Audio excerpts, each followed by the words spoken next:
This is Things Police See, First-Hand Accounts, with your host, Steve Gould. Welcome to the podcast that interviews active and retired police officers about their most intense, bizarre, and sometimes humorous moments on the job. I am, in fact, indeed, Old Gingerface. I'm Steve Gould. Thank you for being here, guys. Thank you for finding the show. Thank you to everybody who is binge listening, who's hearing these men and women tell their stories totally unedited from their police career and just ripping through the episodes. I so appreciate that. Thank you for the ratings and reviewings that we're receiving. It's fantastic. Thank you to the Patreon sponsors. They keep the lights on. They keep the boat afloat.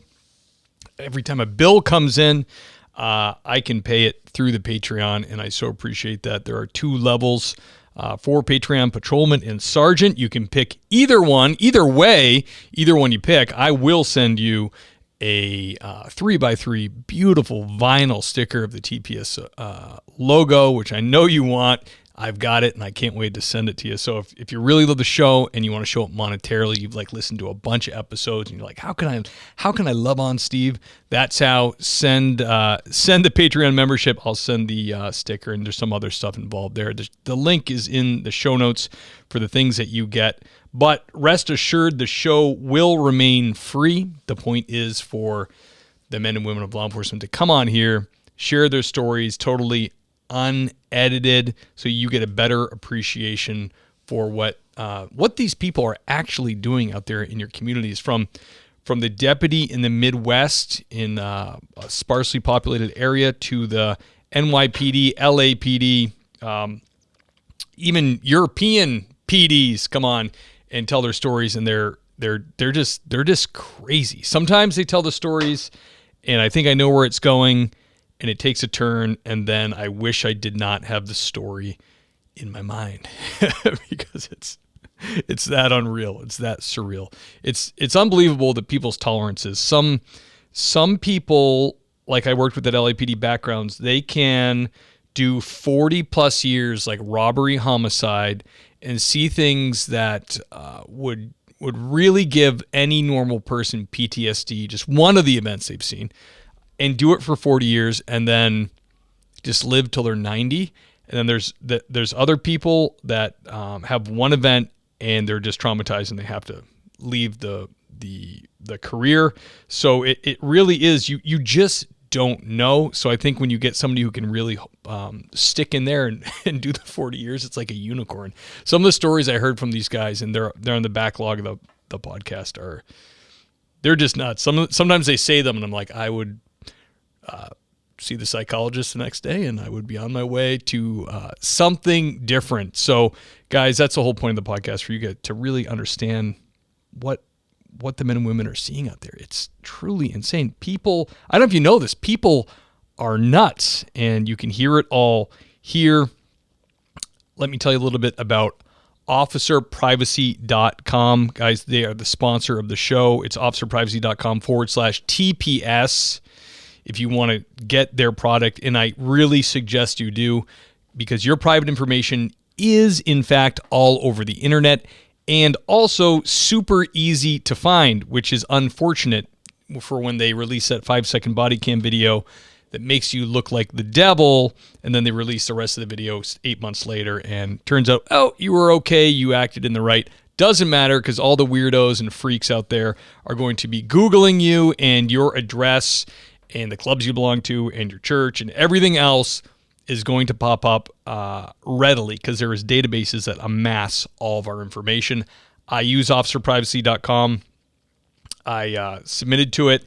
They give you a report, and then they give you a secondary report once you've been removed, and it feels oh so good to know you are not easy to find anymore. It's not like the olden days. It's not like you can go unlisted on the phone book and you're good. You're not good. It's super easy to find your info, and you don't want these weirdos and wackadoos coming to your door when you're at work and your wife or kids are home or anything like that. It's LEO owned and operated. The customer service is dynamite, and you really owe it to yourself if you're in this line of work. It's like half a I would say detail, but that's kind of a mass thing. Half a road job, half a overtime shift to get the premium plan, and that's what I did, and that's what I suggest you do. It is truly amazing, and it's a real peace of mind. So officerprivacy.com/TPS. Go check them out. The link is in the show notes. So click on the link to get the service. And it's really not only are you really getting a really great service for yourself, you are also supporting the show by supporting our sponsors. So go and check them out. Guys, big guest today. Someone who's been in my orbit, someone I've noticed, I've seen on the charts. I've said, who the hell is this guy? Why do they have a podcast like mine? What's going on? And really, their name is way more on the nose than mine. So I'm like, people are going to go there first because maybe the title even makes more sense. But no, they have a great podcast, and we got to support each other. And these are coppers we're talking about here. They're getting war stories from all different kinds of public safety. Who I'm talking about is a 13 years on the job. You're going to have to help me with this, Tom. Tascadero, California. I think I nailed it. While he was there, he did several years DOJ Undercover Task Force. He was an FTO. He also performed as an adjunct instructor for CSTI.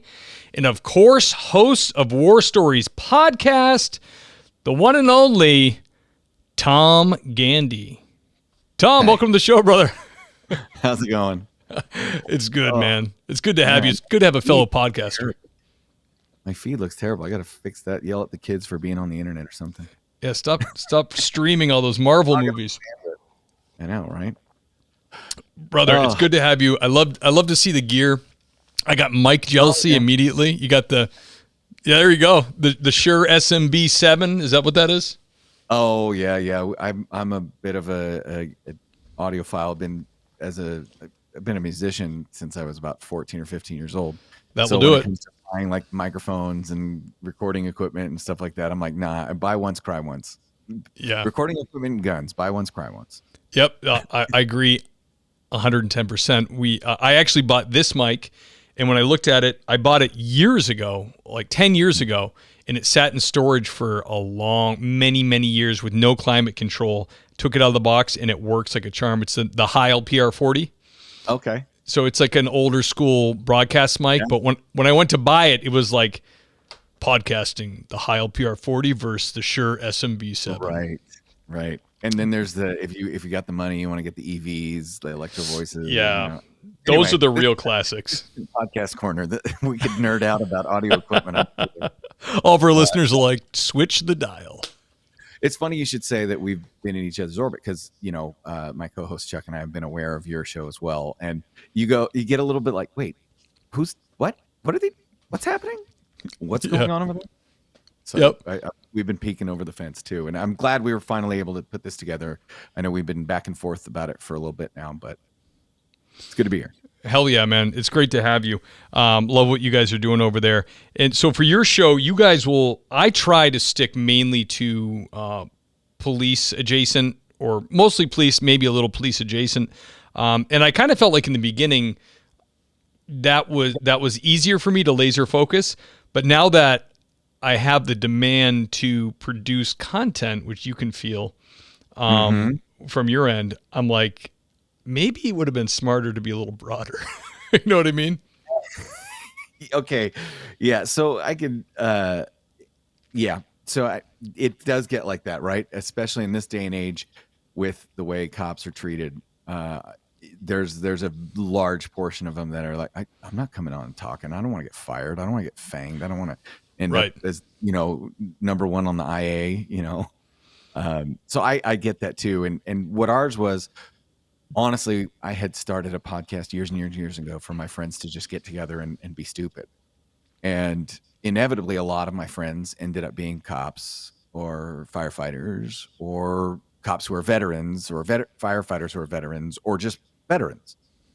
And as we were sitting around, we were recording an episode and I just said, hey, we should talk about some of our war stories, right? Because when we're all sitting around, we just say, yeah, they're swapping war stories, right? It's just that expression, right?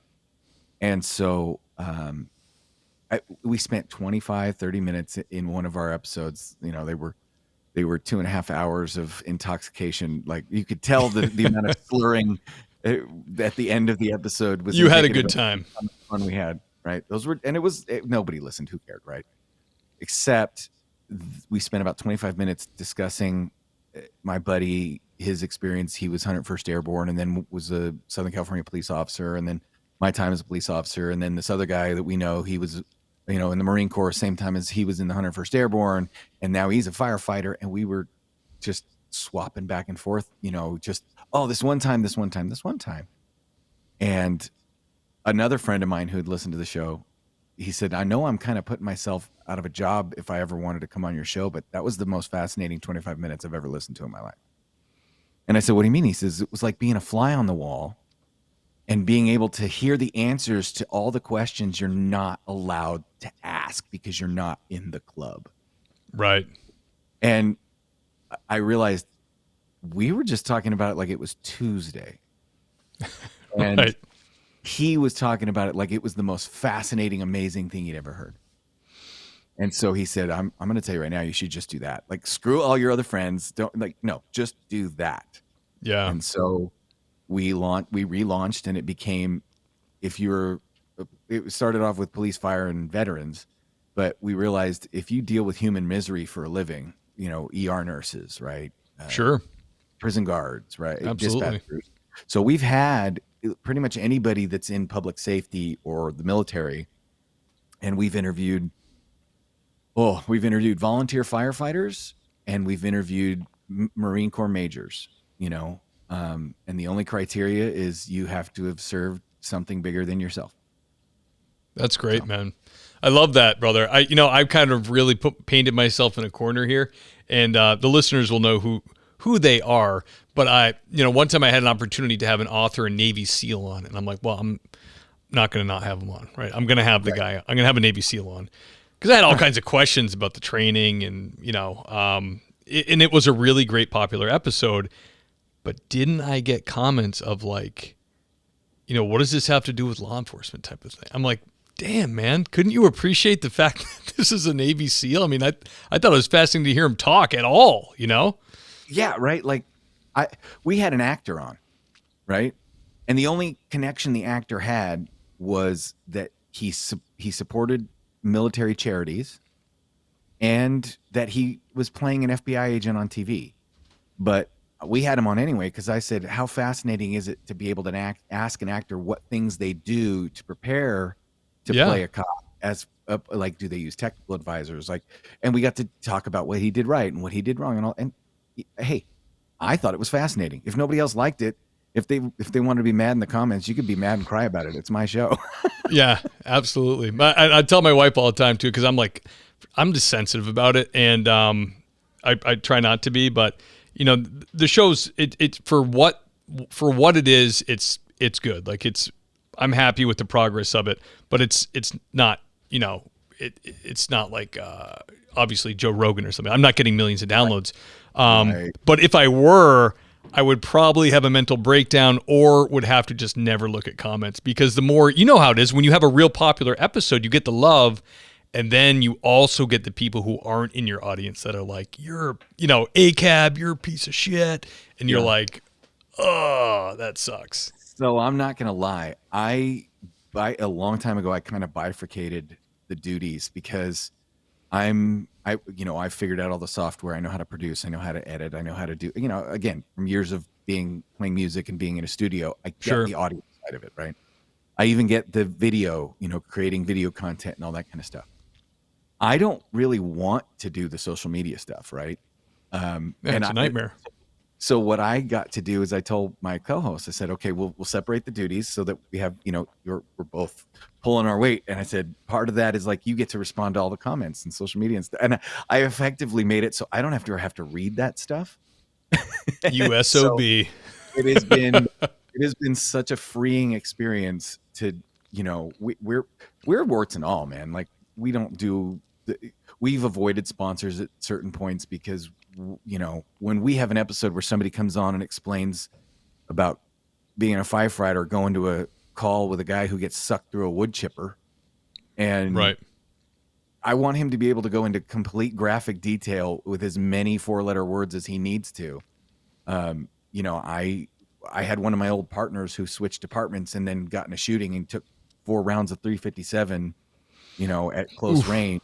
And the first time I'd ever heard the audio of him putting out his help call on the dispatch recording was the episode where he sat down with me and went over it a couple of years later. So I was hearing it live on our show for the first time. Oh, that's cool. You know, I want to be able to, if I'm going to cry, I'm going to cry. Call me a whatever you want. Sure. So we just do it warts and all. And it's led to some interesting episodes. Yeah. Hell yeah, man. I'm the same way. I do very little editing. Even if I mean, you know how it is. I don't know if you do the editing, but you go back and you listen and I'm like, I will say something. I don't even remember saying it. I'm like, you sound such an idiot. Yeah. I'm like, you know what? I'm just, I don't have time. I'm leaving it in. Yeah. So I make notes. Do you make production notes while you're recording? Yeah. For like ad inserts and stuff. Or no, again, but also like, so we've had guests who have accidentally given away OPSEC or said someone's name that identified them. And I just make notes and I go back in and I edit, but that's about it. I don't listen to it for content at that point. Yeah. And it's been very freeing to do that. But at the same time, I do go in and make sure people don't, give away anything that they don't want to give away. And I with the exception of the live shows, now we've added live. We don't have our guests that need to keep their identities a secret on the live shows.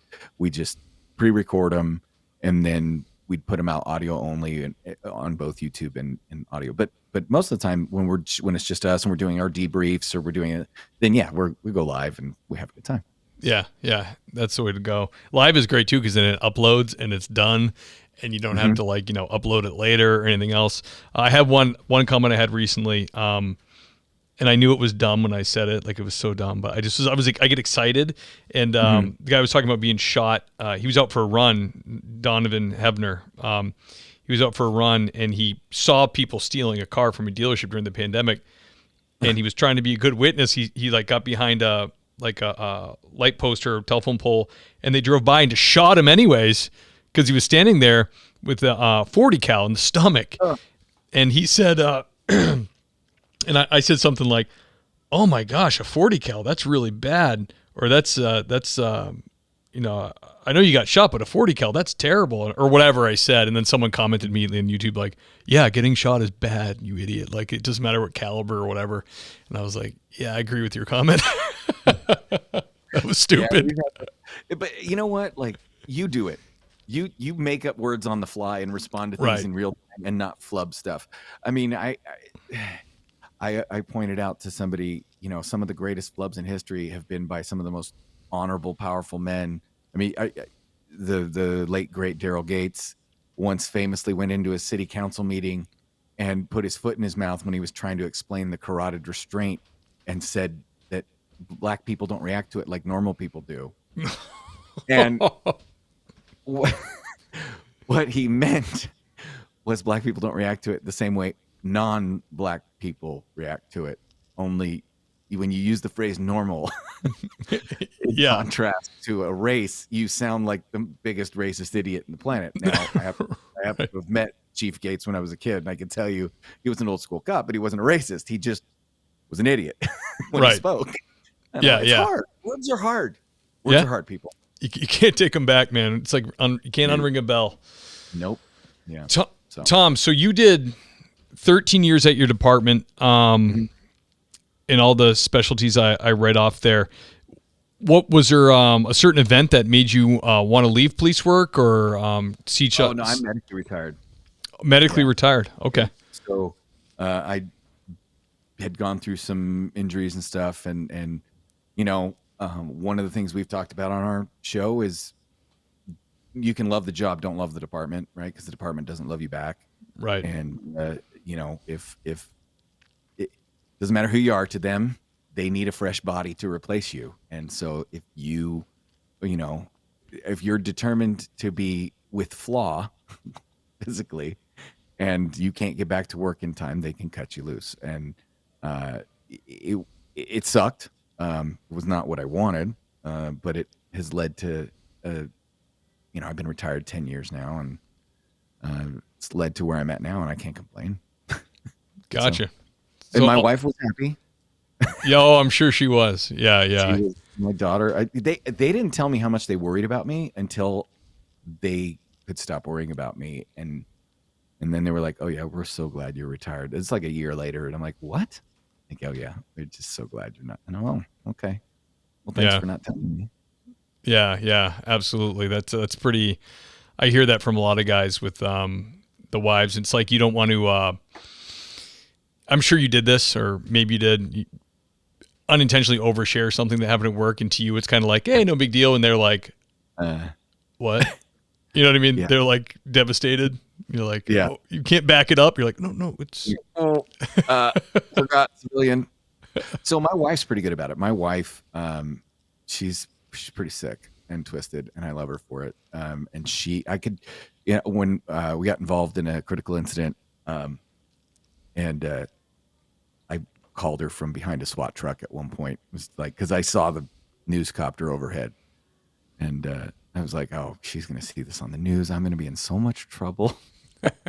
So there's a picture of me behind the SWAT truck on my cell phone after an undercover thing. And, I called her, said, hi. And her mom answered. She called me back 2 minutes later. She goes, what happened? And I said, well, we kind of, had something happen. And I explained to her. She goes, is he dead? I said, oh yeah. She goes, good. Call me when you get home. like that was it. Like she's like, I can hear the rest later. All I need to know is he dead?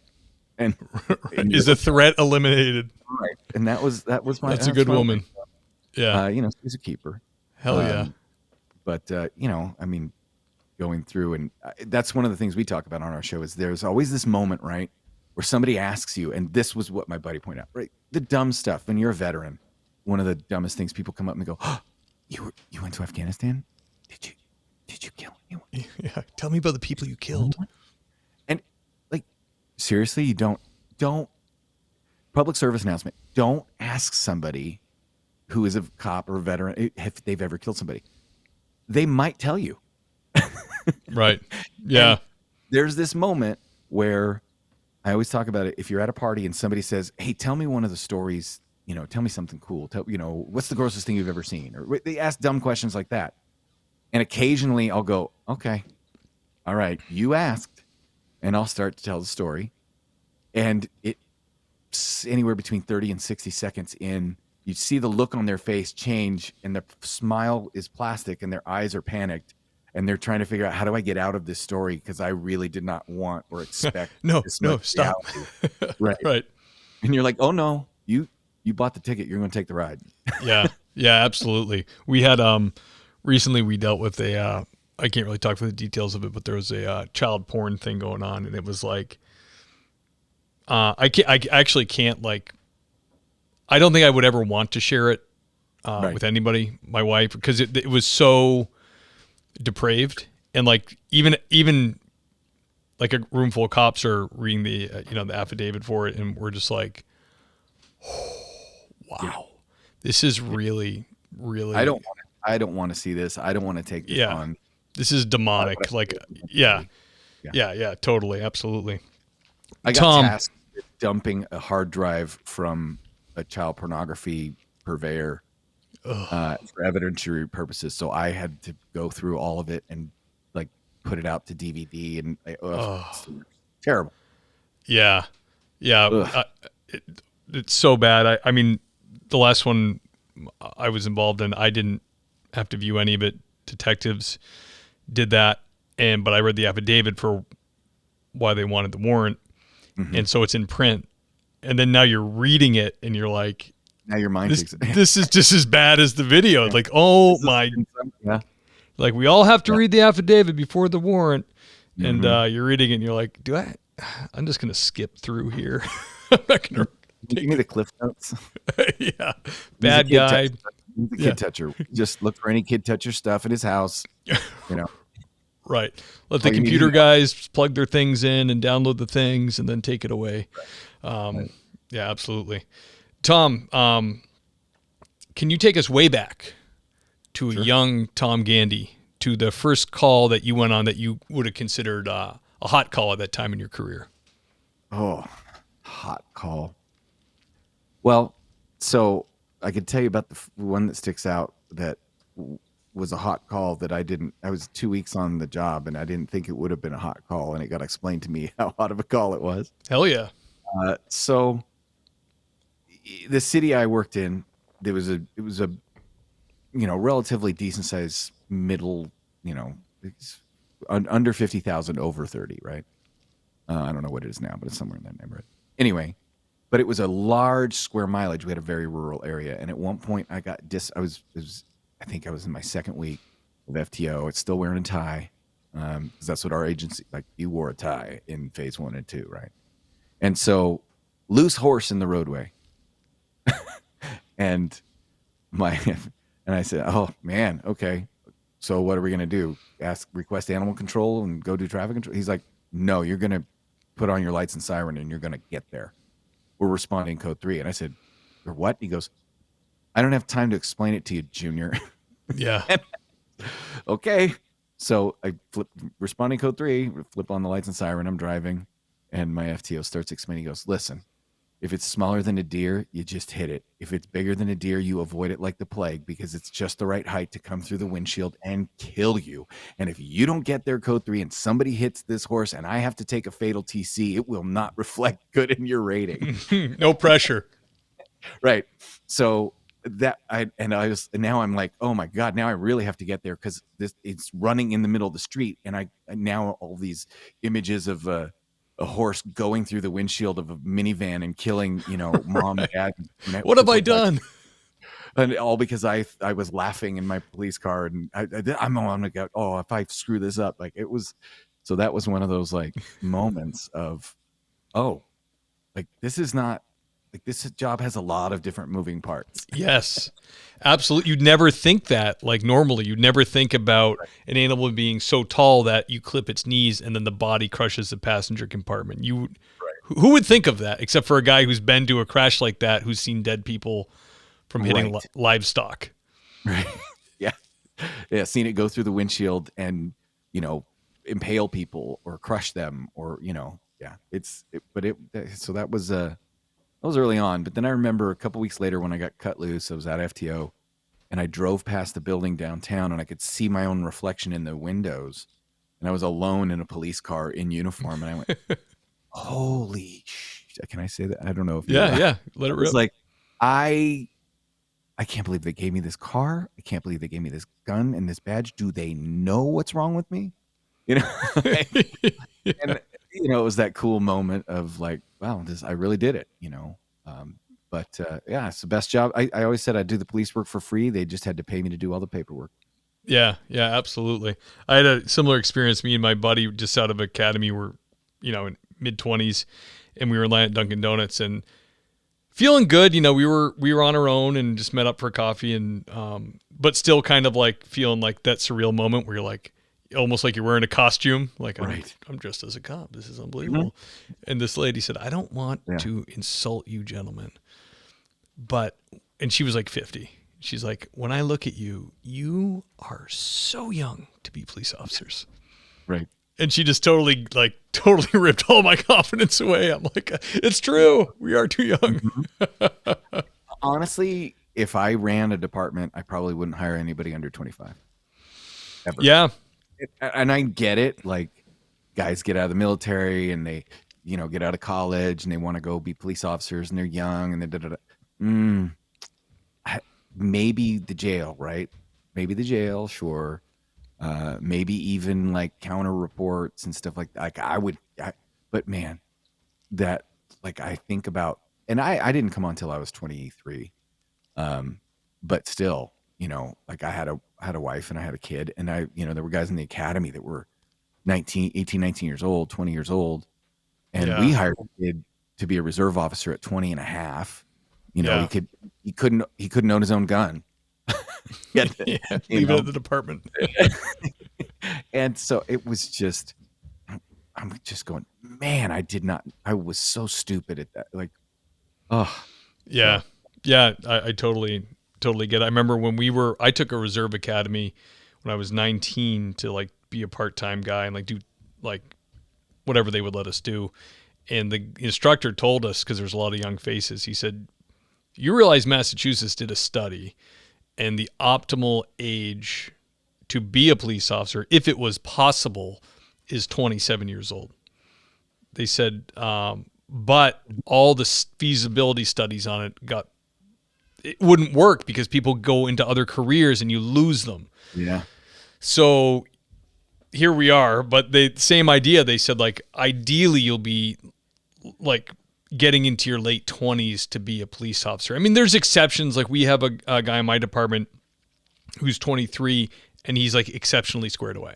Like, he's, you know what I mean? There's right. Those exceptions, but like the vast majority, including me who got in, was law enforcement when I was 22.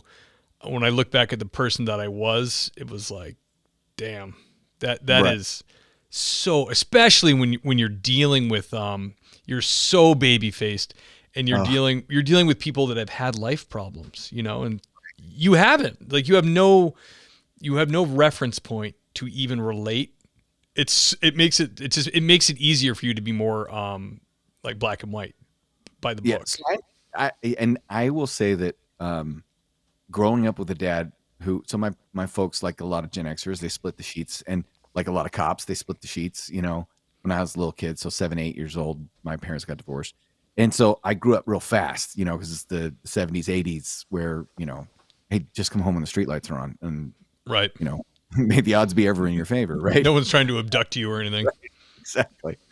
And so by the time, you know, I probably had a lot more life experience, maybe growing up on the streets of LA as a child of divorce with a dad who was working all the time. Oh yeah, absolutely. Just trying not to get caught, right? Because I knew it would happen. My dad would just shoot me in the face. There's no like grounding, just you know. Right. My dad once said that if the cops ever brought me home and they said, "Is this your son?" I'd say, "No, my son is upstairs in bed asleep. I don't know who that is." Right? Take him to lock up. Exactly. So by the time I came on the job, my FTO, he told me, he says, you know, the word on the street about you was that your dad had been a cop and that you were pretty sharp in the academy, but let's see how you are on the street. And so after you got out of phase 1 and you moved on to phase 2, your phase 2 FTO said, "Hey, what's he like?"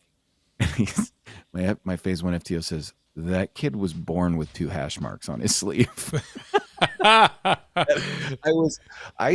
remember I had a week on the job and I chewed out a guy. He was some 60-year-old dude, and they got in a DV on Super Bowl Sunday, as one does. Right. And his wife had knocked him upside the head with a wine bottle because he had said something nasty about the Raiders.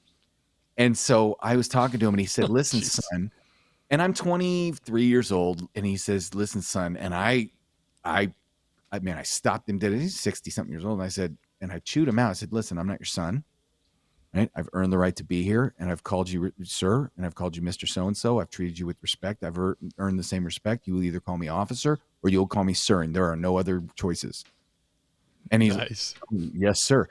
And my FTO walked out of there, and he goes, "Damn, kid." Was I not supposed to do that? He goes, No, it's fine. That's awesome. Hey, damn, kid, can I call you kid? Is that okay?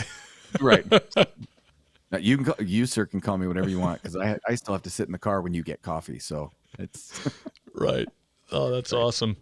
Yeah. Tom, can you describe a strange or bizarre thing you dealt with on the job? Ooh, where do you want me to start? It's Southern California, so I know there's plenty to pick from. I mean, let's see. We had a gal, like I was searching her. It's just all kind of just random little weird stuff that off the top of my head. One gal, and searching her, there's a little piece of tissue sticking out of her waistband on the back of her pants. Little tiny piece of tissue. And I'm like, "Hey, check it out." My partner goes, "What is that?" And she goes, and he goes, "What?" And she goes, "It's my ass." He goes, "One more time." She goes, "It's my ass pipe." And we were like, "What?"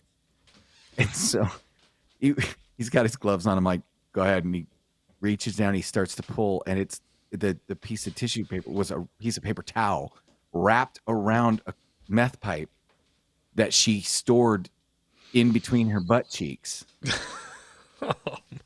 And the only reason we had found it was because there was a little teeny piece of the paper towel sticking up, and my partner was like, "What?" And I'm like, "What the hell is this?" Right? And I thought it was going to be a piece of toilet paper that she had not wiped properly. No, Right. she had a name for it. It was her ass pipe. It was the pipe that she kept in her ass just for emergencies. Always be prepared. Just, yeah. I mean, Dude. one of my buddies on a narco search warrant, he had the RAM and he missed the handle. And these were the shitty ghetto, hollow core apartment doors. And he hit it with the RAM and didn't hold on to it. And the RAM goes right through the door into the apartment. Whoops. And now he's standing there. The door's still locked and closed, but there's a giant hole in it where the RAM used to be. And so we all are like, "You're sticking your hand in there and unlocking the door. That's just what's happening, right? Like make it happen." I'm like, and I was in the unit. I'm like, "Oh my God, thank God that wasn't me." Yeah. Oh, that's awesome. Oh, it's just little stuff like that you can't plan for. Yeah. A buddy of mine once came out. We were searching a couple of junkies that were sitting in I remember, I don't know why I remember weird shit. Like it was like one of those 80s Toyota RX-7s, right? That was super popular for like street racers back in the day. Yep. And these two junkies are sitting out in front of a church. They get jammed up. I'm searching one. I'm putting him in the car. My partner, he's searching another one. And we have a third copper right there who's, was both of our FTOs at one point. And most squared away cop in the world. I've put my guy in the car. He comes walking over with his guy, and he's not wearing any gloves. And he helped my partner holds his hand out and goes, "Hey, what the hell is this?"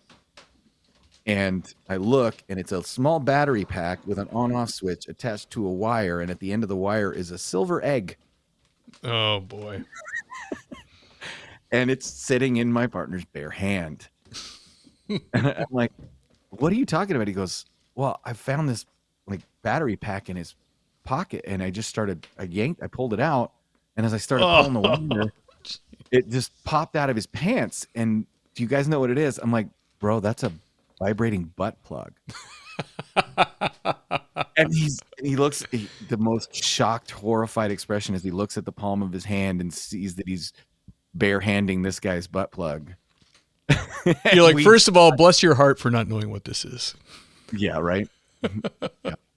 Your grandma the ghost of your grandmother just smiled down on you for not knowing that was a vibrating butt plug. I, however, am going to hell. Oh man, yeah.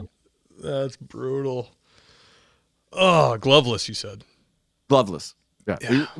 Why didn't you tell me? I'm like, how was I to know that you were going to glovelessly pull a vibrating butt plug out of that man's pants? Worn. Oh man, you're killing me. That's unbelievable. Yeah. Tom, can you tell us about your most intense or terrifying call? Oh, the most intense moment is probably not even, and I'll give you the Reader's Digest, but it wasn't even a call. My task force unit, we had been sent to the neighboring county to assist on a big takedown. They had information. It was a bunch of 3-letter F federal agencies and the local county mounties and the local PD and the probation department. They had information that a probation officer was involved in selling unregistered firearms out the back of a gun store. Whoopsie pie. Yeah. And so we were part of the, multi-agency takedown team because they had so many locations, right? And so you'd think the story was about that, but no, that whole operation went down without a hitch. However, me and my undercover partners at the end of said operation got in our trucks and undercover vehicles and decided to head north on the freeway to go home when the California Highway Patrol started chasing a 2-strike loser on a week-long crime spree the other direction. And now he's driving a moving truck with spike strip tires and decides he sees us coming on the on-ramp. He decides to drive down the on-ramp the wrong way and carjack us. Good move. So he's coming down the on-ramp, and I'm the second car in the stack. And so now we're like, what the hell is going? Oh, and we realize we're stuck in a pursuit, right? So we're just trying to get the hell out of the way until this guy just brings out a 1911 and just starts blowing out his own windshield into my partner's windshield. And so his windshield explodes. I'm like, so now it's like Rockford Files, time to do a J-turn, tactical backing, all that stuff. You're trying to, oh God, please don't flip. Do I still remember how to do this kind of thing? Yeah. And so I make room for him, and they go backing up away from us. And as I'm finishing the turn, we come, kind of nose to nose or corner to corner and corner panel, door to door with this moving truck. And it's just, a gun battle from about 4 feet away. Jeez. And then the sound dies, and we get out of we both bail out of the car, and then the SWAT team shows up, and they're gunning us, and they're like, drop the guns, and we're like, yeah, wait, oh shit, they mean us, right? Yeah. We look like dirtbags, and don't shoot us with your machine guns. So we gently had I'll never forget, I did wear the badge on the necklace, right? And I was like, this is so Miami Vice. Like, it's cool and lame all at the same time, right? Right. But that day, I will tell Narcs, wear it down your shirt for the rest of your life, because I just pulled on the chain and dropped it down the back of my shirt without brandishing, without turning, without, anything. And then the sweetest sound I ever heard was the SWAT team going, stand down there, cops. I'm like, oh, I'm not going to get shot in the ass today. Yeah. And so then we made our way back to the SWAT truck, and that's where I called my wife from. And then the SWAT team guys go, hey, are you guys okay? We're like, I guess. And he goes, well, did you guys get hit? And we're like, I don't know.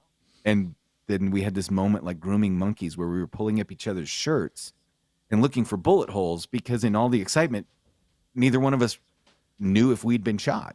Yeah. And then they were getting information that an officer had been hit. And then we remembered that the rounds had gone through our partner's windshield and blah, blah, blah, blah, blah. Turns out that first round had hit the hood of the car, flattened out, gone through the windshield, and hit our other partner in the neck and fallen off onto the floor because it had flattened out and lost enough momentum to penetrate. So it gave him a gnarly welt on his throat. Yeah. He's the only man I can say is tough enough to get shot in the throat with a 45 ACP and have it not go in. Wow. Yeah. God had his back that day, man. Well, we actually, that was one of our first episodes, was me and my co-host at the time and his father all swapped stories. And that was one of the first stories I shared, because, why not? If you're going to start sharing stories, you might as well go big and start with, Yeah. You go back and you can hear all the moments during that whole event where it was divine intervention. You don't have to ever give me, I grew up believing, but if nothing else, that one incident, I'd have been like, oh yeah, there's no way I make it out of that without somebody watching my back. Yeah. Heck yeah. Damn, man. That's unbelievable. I would need multiple witnesses to see someone shooting at me, then a windshield burst, and then be hit in the neck. I just wouldn't believe it. I would be like, I'm shot. Like you would, yeah, right. You'd have to look in the mirror. He was holding his neck because he felt it. And he, it was the same heat. He didn't know if he was bleeding. We didn't know if we were bleeding. Right. Yeah. And so when he, so it was, that was pretty terrifying for a minute. Damn. I would say, man. Yeah. Jeez. Actually, so we went to the California Narcotics Officers Association banquet that year, and somebody had behind his back nominated him for the Lucky Narc Award. And he won as the luckiest narc in the state of California that year, because nobody could beat that story. Yeah, man. Narcotics cops, DEA agents seem to be, whenever you get the those national magazines mailed to your station, and in the back there's always like the fallen officers. It's always narco cops and DEA agents that get shot. It's dangerous, but damn, it's the most fun you'll ever have with your clothes on. It's I would go back if in a New York second, just because at one point I've got a wife and 2 kids, and my kids are in the living room watching Thomas the Train or Pound Puppies or one of their kids shows, and my wife and I are in the kitchen, and my other phone rings, right? And I'm like, oh, hold on. And I go into the garage and I start negotiating to buy, a couple of ounces of methamphetamine, and blah blah blah. And then I hang up and I go back in, and my wife's like, "Who's that?" I'm like, "Oh, it was my drug dealer." It does look like fun. I was recently at a party, a going away party for somebody, and a bunch of coppers from the county went on duty, and there was a kid in there that I know, and he was, Carhartt pants, jacket, all scruffy, ball cap. I'm like, "What are you on days off?" He's like, "No, I'm working right now." I'm like, "Oh, right, you're on the narco team now." I'm like, how good is your life? Somebody sent me a meme once that said, first thing you do when you get into narco is grow a beard and get tattoos and blame it on the unit because you had to, and then use all the overtime to buy a boat and get a divorce. That was the path of a narco. Yeah, every good cop needs a boat they can't afford so they can live exactly to their means to make their boat payment. Exactly. Or you could just, go out into the middle of a lake and dump a bunch of money in it. Right, exactly. Same effect, because you're not going to use that damn boat because of your overtime. Mm-hmm. Kind of a neat side story. When I was a young overnight cop for 5 years, I was on midnights. And because of that, one of our detectives was like, "Hey, would you be interested in doing undercover buy stuff?" And I said, "Yeah, cool." I'm, in my 20s, I'm like, "Sounds cool." To me, it's like a movie. I'm like, "Oh, this is what does that mean?" Okay. And it wasn't for drugs, because I just didn't. The haircut was wrong. I just didn't look like a meth guy or a dope guy. Yeah. So they were like, "It's stolen property. You're going to be like a painting contractor. We have a van for you to use. It looks like a contractor's van. You're at the job site. You leave the job site to go buy these computers." Cool. And one of the detectives on the team was a Stady trooper detective, and he said, I'll never forget this. He's such a cool guy. He said, "These guys only know one thing about you, or two things about you. Number one, you're willing to buy stolen property. Number two, you have a bunch of cash. So you're gonna be out of sight from us for a little bit when you're behind the building, and you're gonna have your peace and all that, but just run." He said, "I always wear a good pair of shoes you can run in, because it ain't worth it. You can probably outrun these guys, get out to where we can see you. Right. Don't be tough unless you have to. Unless you'll know, if you have to pull your gun, if they have a gun, whatever." So I thought that was neat. He said that. And this guy ended up becoming a sergeant in the drug team with the state, and then a lieutenant, and then a captain. And then the other day, I was randomly on the internet, and there was an article for me, because it had to do with the state police and the colonel's position. The colonel of the Massachusetts State Police right now is that narco trooper I worked with 16 years ago. He's the freaking colonel of the state police. That's so cool. I couldn't believe it. So same party we're at, there's some troopers there, and I start asking, because I had just seen the article. I'm like, this is unreal. I can't believe, well, it's public information. His name's Jack. So I can't believe Jack is the colonel. He was such a good guy. Like I thought the world of the guy. He's one of these guys. He's get promoted, let alone be the boss.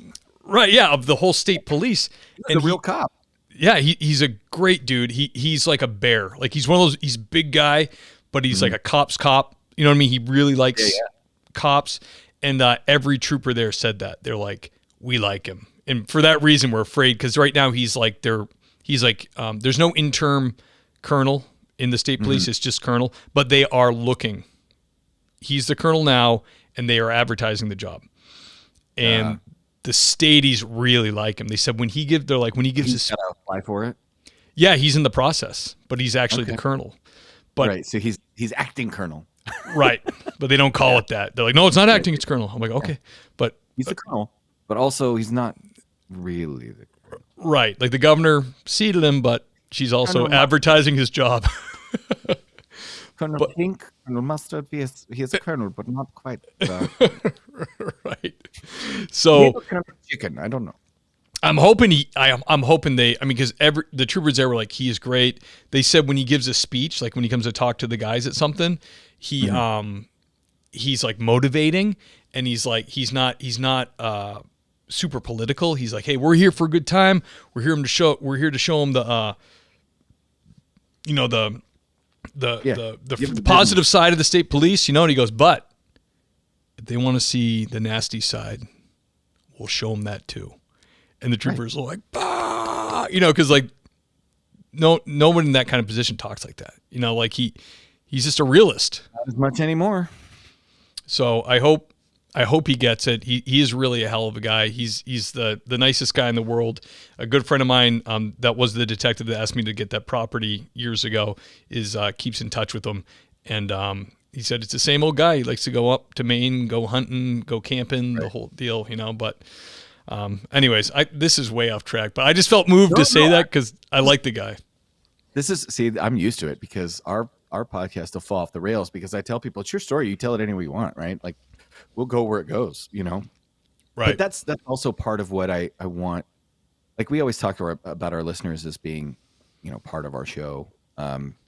When we got feedback that they wanted more content, we put it out to them and said, okay, we're going to do another episode a week. It's not going to be interviews. So what should it be? Right. And we let them pick. We want you to do current events. And so on our current events show in the middle of the week, it's like me, retired cop, but I was also in, bands and worked in the movie business when I retired and all this other stuff. But then my buddy, my best friend in the whole wide world, he was in the Navy, so he's a veteran. But when I went to the police academy, he went to prison. And, so I have one of my closest friends in the whole world is literally a reformed felon who spent 2.5 years in the prison system in Arizona for being a 19-year-old dumbass, right? Yeah. And then interesting. We have my co-host who's a Marine and a police officer. And then just to round it out, we have our other friend who's a tattoo artist and nothing else because we need a civilian perspective on current events to keep us like, hey, listen, you dumbasses. I knew you when we were teenagers and we were, running around neighborhoods with our headlights off. Right. Let's not get too raw police here. Up our own ass, right? Yeah. So he keeps us honest. And also he's there to go, wait, time out. What the hell are you guys talking about? And then shit, that's right. The average person doesn't know what we're saying. So he kind of is that everyman. And that's the formula that we now use on our midweek show. And that's just like, man, audience members will send us stuff. We had an audience member or a listener who actually sent us a video. That was a video that ended up on the internet of them getting in a fight in a Chicago liquor store. And this was the surveillance camera of some dude challenging him into a fight. And it ends up on the internet. He's like, hey, check this out. My video's on that. We're like, what video? And it was a listener who said, yeah, I got in a fight and some guy tried to rob me at a liquor store. And here's the video. And so we talked about it on the show, Yeah.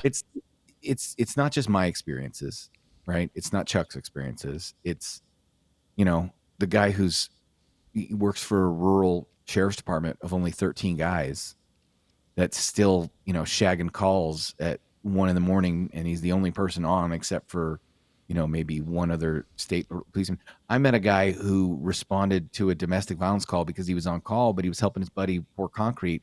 So he borrowed a revolver from his buddy and jumped in the cement truck and rolled to the call that way.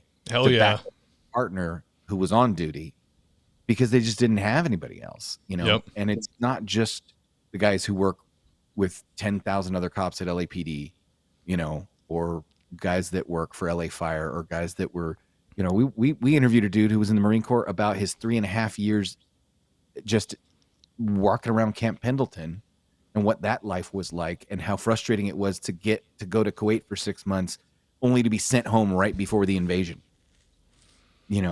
And those are all of our experiences, right? The good ones, the bad ones, the volunteer firefighter has seen just as many bloody people in a crash as the guy who gets paid to do it for LA Fire, just maybe not as often, Yeah. So we don't want to exclude anybody, and we laugh at all the terrible shit we see. Absolutely. Dude, I work with a majority volunteer firefighter force, and those guys come in once a week and train. They come out to every call. They make like nothing. Not even, it does not pay for the equipment, and it doesn't even pay, like it doesn't pay for the expenses out of their own pocket. It costs them money to be a volunteer firefighter. They don't make enough to reimburse them for what the physical, emotional, and financial toll that they incur. Yeah, the biggest monetary payoff you could hope for is being horribly injured on the job. That's it. Which is bad. Yeah, that's it. That's the only way that's the only way the state is forced to take care of you is if a burning beam falls on you. Now they're paying, but besides that, I've talked to agencies where there's no guarantee. Like they're you're hurt on the job. Sorry, you ran out of sick time. Like there's no. Some states are terrible. Oh. That was one, like, as bad as law enforcement in California is or was or is continuing to become. I still hear other states horror stories, and I'm like, oh, Cali really financially and benefits wise definitely takes very good care of the cops. When I was at backgrounds at LAPD, there were guys there going for checkups and stuff because skin damage on the job is workman's comp because you work in the sun. And to me, I was like, what? They're like, yeah, I got like a superficial basal cell skin cancer 20 years ago. Now I have free medical because I'm like, for a redhead, that's huge. Yeah. Right? and that was like back injuries after 5 years and heart problems after 5 years on the job are presumptive, right? You develop a back problem and you've had 5 years on the job. Right. It's presumptive. You develop a heart problem and you've had more than 5 years on the job. A lot of times it's presumptive unless they can tie it to something else. I talked to other people at other agencies who are like, oh, my back's messed up. And I had to fight my department to get them to say it was work related. I'm like, what? Yeah. So yeah, it's terrible. We always joke. It's always terrible. It's always worse somewhere else. Right. Absolutely. In Massachusetts, you cannot smoke a tobacco product or you will be relieved of your duties, fired, terminated. What? Because same what you're talking about. There was cops and firefighters going out on the heart bill that Massachusetts has. Okay. And they were saying, well, is it the 4-packs of smokes or is it the stress of the job? If you guys want to keep the heart bill, you can no longer smoke cigarettes. You can chew tobacco, so mouth cancer is not a problem. Right. But for the heart bill, we can't. I mean, is there guys that go on golf outings and have stogies? Yes, but by the letter of the law, one of those management tools, if they don't like you, and there's a photo of you smoking a cigar at a golf benefit, they don't need anything. That's just cause. You're gone. Fired, lose your pension. Wow. See, that's crazy to me. So California has a thing called POBAR, Peace Officers Bill of Rights, and some other states have it, but California I think was one of the first to really codify, and it's pretty extensive.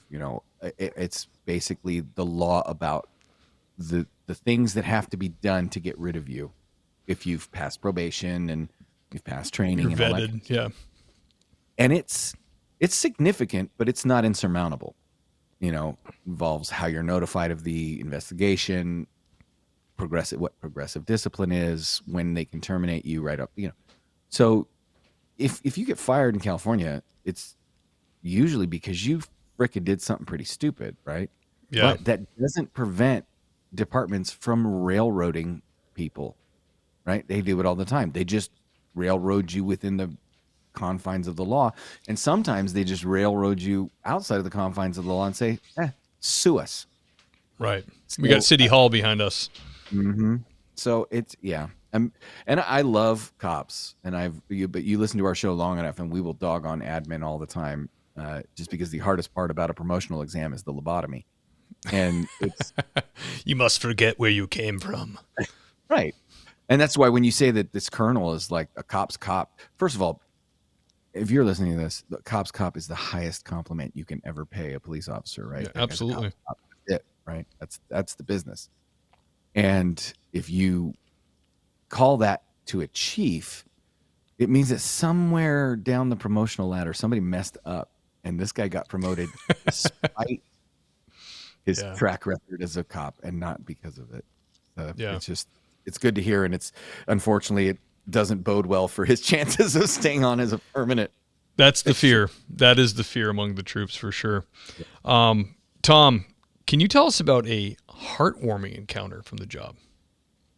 Oh, sure. I remember, so I went on a call, and it was a traffic collision, vehicle off the roadway. I get there, and the car had gone off the road. It was like an 11-foot embankment, but it went off so fast that it hit a tree 11 feet up in the air, right? Oof. And it spun, but it went through a wrought iron gate. And then I get there, and the car's it was a garage sale, man. All the doors popped, trunk popped, and everything in the car had flown out, including the driver at some point. And so I'm talking to her, and they've got a dish towel in front of her face, and she's pretty injured, and she's telling me she's fine. She's fine. I said, honey, I got to look at your face. You're not, and so she takes it down, and it just, everything from the nose down was just a wreck. Mm. And it was the driver's head, his head had knocked into her mouth. Yeah. And then she took a piece of wrought iron through the sinus, and it was not great. She gets transported. I start looking for the driver because he foot bails. And a good Samaritan comes up and he goes, "Is everybody okay?" And I said, "Yeah, we're just out looking for the driver." And they said, "Oh, well, we might know where he is." And I said, "Excuse me?" And they said, "Well, we were driving down the street and there was a kid who was covered in dirt and he looked pretty disheveled and he was bleeding and limping and he asked for a ride home and we gave him one." I'm like, "Can you please show me where that is?" Could be your man. So in police work, we call that a clue. So go over to the house, get greeted by a parolee. I tell them, either you live here and it's subject to a parole search, or you don't live here, in which case you have no standing. So get the hell out of my way, because I'm going in there to check on this injured person. And so I go in, I hook him up. He goes to prison for like 12 years for felony DUI with injury, hit and run, all that stuff. Wow. That was the end of it, right? Or so I thought. But other than writing the police report and turning in the arrest report, that was it. I was done. My job, my work here is done. And years later, after I'd gotten out of working undercover narcotics, it's been about 5 years since the collision, maybe a little bit longer. And I pull over a car on the south end of town. And it was just because I see this, cute little blonde head late at night in a not so great neighborhood. And I'm like, "Are you out here buying dope?" And so she doesn't signal. So I pull her over. And as I walk up, I come around, I get her driver's license, and I look at her face, and I can see the scars on her lips and the scar on her cheek where the wrought iron went through. And I looked at her license and remembered her name, and I said, "Hey, I don't know if you remember me, but..." And she looked up at me, and then she looked at my name, and she just caught her breath and said, "Oh my God," and started crying. Oh, man. And I said, whoa, it's okay. It's okay. And she goes, no. I never thought I would see you again. And I always wished I could have a chance to say thank you, because you helped me so much, and you caught him and you sent him to prison, and all this other, and I just never thought I'd see you again. And so to just get the chance, and so she got out of the car and she hugged me, and that was, I didn't expect to see her again. And quite honestly, It was closure I never knew I needed. And one of the things on our show that we harp on is go get that stuff. Like if you do CPR on somebody, ask, did they survive? Right. Because sometimes you save somebody, and it's a disservice to ourselves to go, how many people you done CPR and you say, I don't know, none, right? Because we know the ones that die, but we don't know the ones that live. So that follow-up was, like I said, it was closure I didn't know I needed. That's awesome, man. Taught me a valuable lesson. Yeah, we need those wins, right? Right. Well, take them where you can get them, because one-off shit's going to wipe out 10 attaboys. Sad but true, brother. Well, that leads into the next question, man. So a lot of people who listen to this show are either in backgrounds or thinking about being cops or on the fence. The best email I get is people who say they listen to you guys in your stories and they actually decide to do the job because they're inspired by you. What advice would you give to young police officers or candidates who want to be police officers? Don't. No, here's the thing. I joke, right?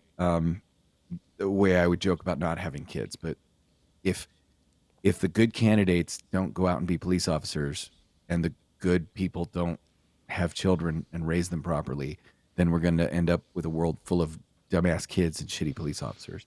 Right. So if you're willing to take on that responsibility, more power to you. The first thing I would tell you is go on as many ride-alongs as you can.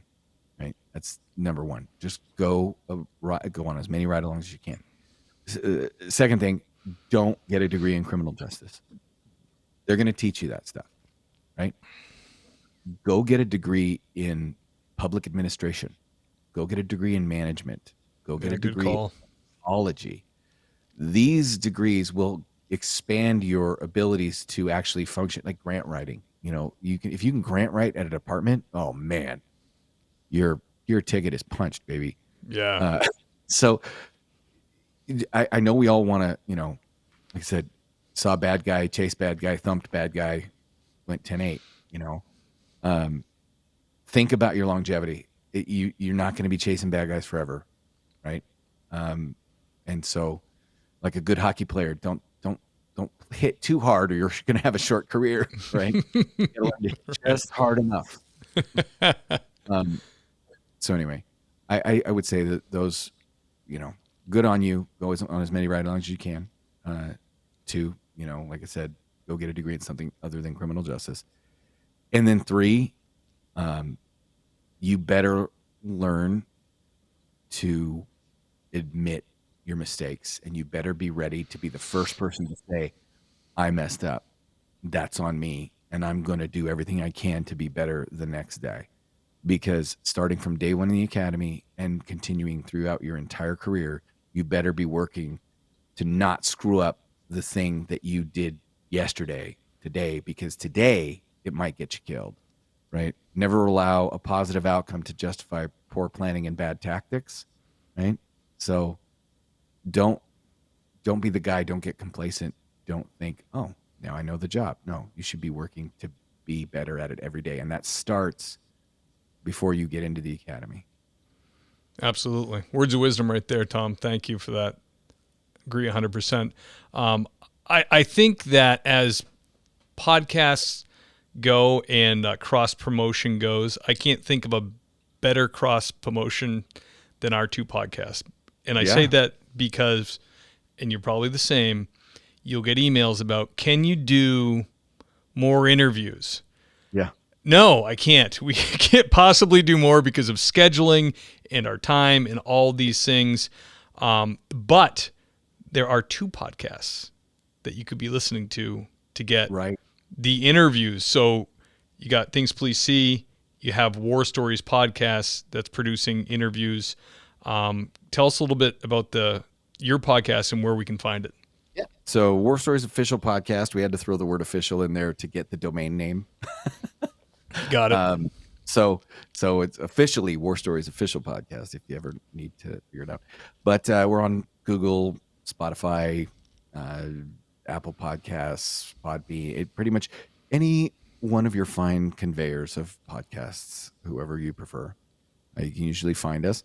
We're also on YouTube because we just started, like I said, when we do our debriefs where we take police incidents or we take things that people send us that they want us to talk about, and we'll do that live.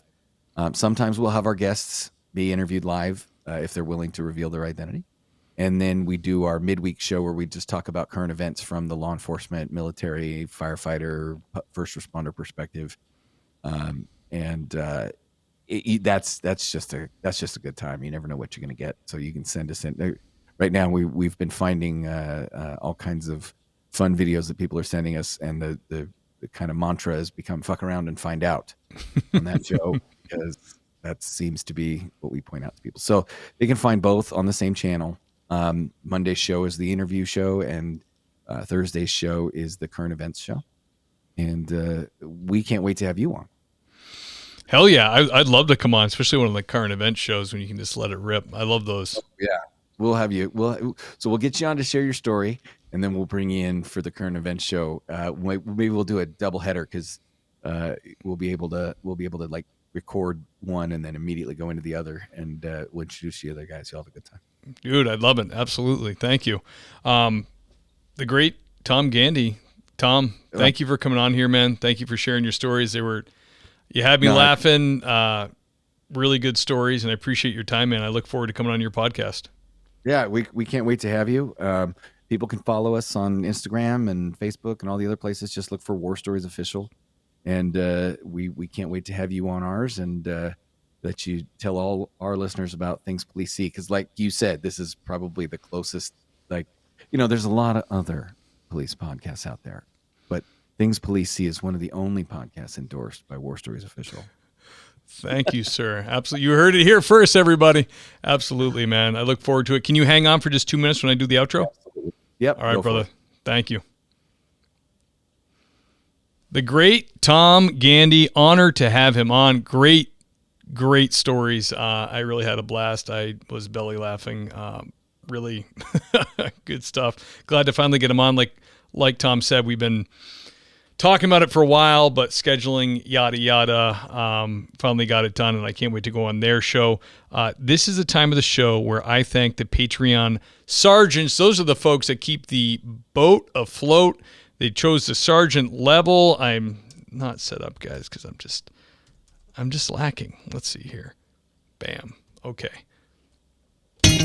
Who I'm talking about is Adam McMahon, Clark Lockup, Nancy Hammond, Zach Haney, Brad Thompson, the great Kyle Roberts, everybody, Jace Crow, Christian, the great Elliot Sykes, Dave Ellman, everyone, love that Dave, Richard Tolles, keep on trucking, brother, Doug and Kelly Newman, I'll see you at church, Dan Carlson from Burley Boards, check him out, amazing woodwork, Scott Young, everybody, Wayne M. Miller, retired ATF and fantastic author, the great Thomas Connell, everybody. Dennis Carrasquillo, don't forget that name, everyone. George Tessier, I'll see you at church, brother. Iceman from Motocross Chronicles, check out his podcast. Craig Gadboy, the great Ben Peters. Scott Minkler, everyone. Tammy Walsh, holding it down at dispatch. Sean Clifford, Braden Walker, the great Sasha. There goes McNabb. The great Mike Wynn, Jason Lau, everybody, Lauren Stimson, Jake Pinino, John Shoemaker, James Rose, Seth Wright, Tony Fahey, everyone, he's here. William James Long, that's Deputy William James Long to you, thank you very much. The great Andy Biggs, love you, Andy. Chris June, Adam Mihal, the great Gary Steiner, and the handsome Lane Campbell. Guys, thank you for your support. You keep it going, and I truly appreciate you. If you love the show and you want to show your support, I'm out of breath from reading these Patreon sergeants. If you want to show your support monetarily, you can do that at Patreon.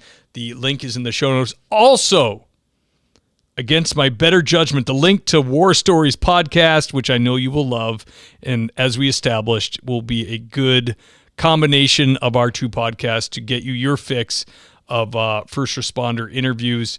That link will be in the show notes, obviously, and officerprivacy.com. Our sponsor for the show is in there too. Check them out. That's it for this week, guys, and I'll see you next time.